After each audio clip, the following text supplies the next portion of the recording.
നമ്മൾ ഇന്ന് ഇവിടെ ചേന നടാൻ പോവാണ്. നിങ്ങൾക്ക് ഓർമ്മയുണ്ടല്ലോ, നമ്മൾ ചേനയെല്ലാം കട്ട് ചെയ്ത് വെച്ചത്. അപ്പോൾ ഇവിടെ നമ്മളിപ്പോൾ ഈസ്റ്ററിന് ഒരാഴ്ച മുമ്പ് ചേന നടാൻ പോവാണ്. അവിടെ ചേന നടാൻ വേണ്ടിയുള്ള ഒരു വലിയ കണ്ടോ, ഇതിനകത്ത് ഇതെന്തൊക്കെയാണിത്? ഇത് കരിയിലെ മണ്ണും വളവും എല്ലാം കൊണ്ടിട്ട് മിക്സ് ചെയ്ത് വെച്ചിരിക്കുകയാണ്. അത് ഒരുമാതിരി പൊടിഞ്ഞ് ലെവലായി. ഇത് എത്ര നാൾ മുമ്പ് ഇങ്ങനെ വെച്ചത്? ഒരു മാസം മുമ്പ്. അപ്പൊ ഒരു കാര്യം ചെയ്തേ, ഇതിനകത്ത് എന്തൊക്കെയാണ് വെച്ചിരിക്കുന്നത്? ഇത് കരിയിലയും നമ്മുടെ ഗ്രൗണ്ട് മിക്സും പിന്നെ ഇച്ചിരി വളവോടിട്ട് മിക്സ് ചെയ്ത് വെച്ചിരിക്കുന്നതാണ്. ഇതിപ്പോൾ 1-2 മാസമായിട്ട് ഇതിങ്ങനെ ഇട്ടിരിക്കുകയായിരുന്നു.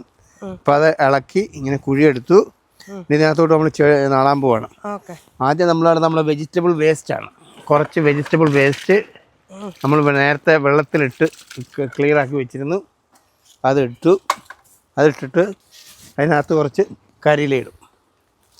പിന്നെ നമ്മൾ ഡയറക്റ്റ് ഇത് പിടിക്കാതിരിക്കാൻ വേണ്ടി കരിയില ഇച്ചിരി ഇട്ടിട്ട് പിന്നെ നമ്മൾ ചാണകപ്പൊടി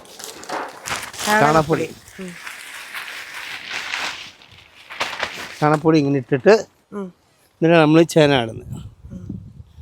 അപ്പം ഈ മണ്ണിനകത്ത് പറഞ്ഞാൽ വെച്ചിരിക്കുന്ന മണ്ണിനകത്ത് കരിയിലയും വേസ്റ്റും എല്ലാം കൂടെ 2 മാസം മുമ്പായിട്ട് വെച്ചത്. ഒരു മുള വന്നിട്ടുണ്ട്. അപ്പോൾ അത് വെച്ച് നമ്മളിങ്ങനെ യേശു സ്തോത്രം പറഞ്ഞ് നമ്മൾ നടുകയാണ്. അതാണ്.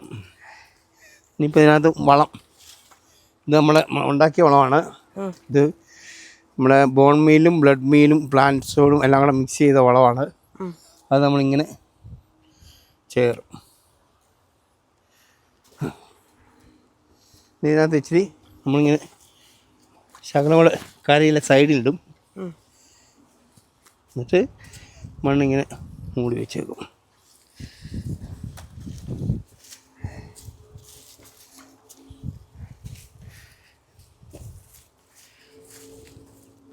ഇച്ചിരി കുറച്ച് കഴിഞ്ഞ് നമ്മൾ ഇച്ചിരി വെള്ളം ഒഴിച്ചു കൊടുക്കും. കുറച്ചുകൂടെ കഴിയുമ്പോഴാണ്. ഇത്രയേ ഉള്ളൂ.